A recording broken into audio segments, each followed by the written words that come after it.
this is Paul Dalton. Welcome to the Life Happens video podcast. The topic for today is empathy versus compassion. Now, part of my job as a coach is often to help people redefine what certain things mean to them, and also to redefine how they enter into particular situations in their lives.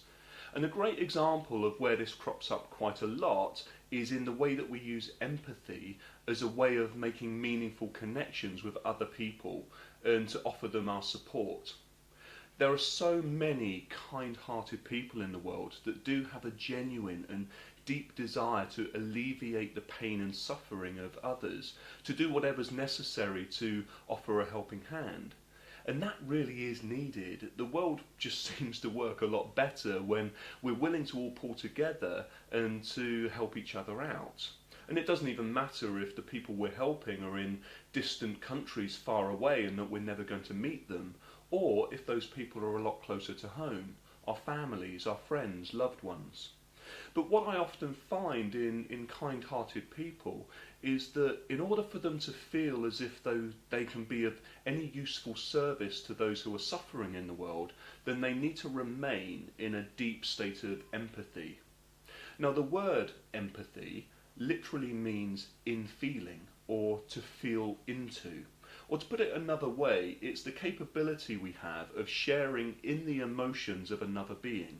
And that is absolutely vital, because that's what we need to be able to understand each other and to build trust and rapport. Nature's practical intention for empathy is that we use it to momentarily step outside of ourselves and experience the world through the senses of another person, to deepen our understanding of what the world looks like for them in that moment. But the key word there is momentarily. Empathy is an emotional tool that is vital, but it's important that we use it appropriately. It's definitely not a place that we need to be hanging out permanently.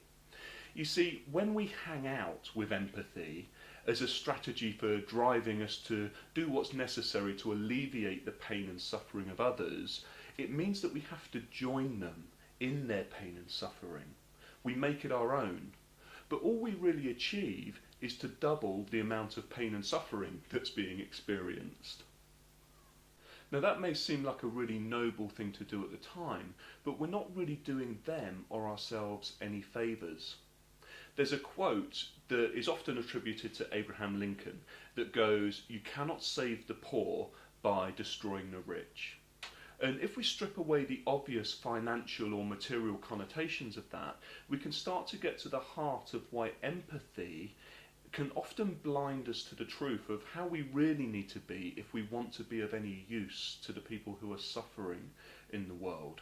Another way of looking at it is you cannot strengthen the weak by weakening the strong. You see, when somebody's down and feeling weak, what they don't need is for somebody to be down and weak with them. What they want is strength, and that may be your strength.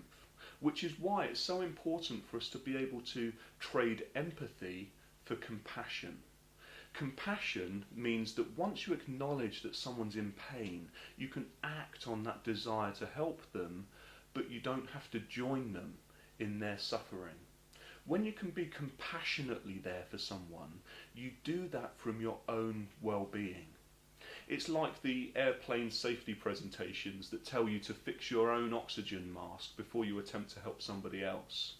If you can do what's necessary to alleviate the suffering and distress of somebody else, whilst at the same time remain connected with your own well-being and strength, then you become the light that illuminates the path that they have to follow. So your homework is to think about, have you been spending too much time hanging out in somebody else's pain? And if you have, then just to take a step back and do whatever it is that you know to do to reconnect with your own strength and well-being. And I'll leave you with this quote from Harold Thurman. It's quite apt. He said, "Don't ask what the world needs. Ask what makes you come alive, because what the world needs is people who have come alive." So that's it for this episode of the Life Happens podcast.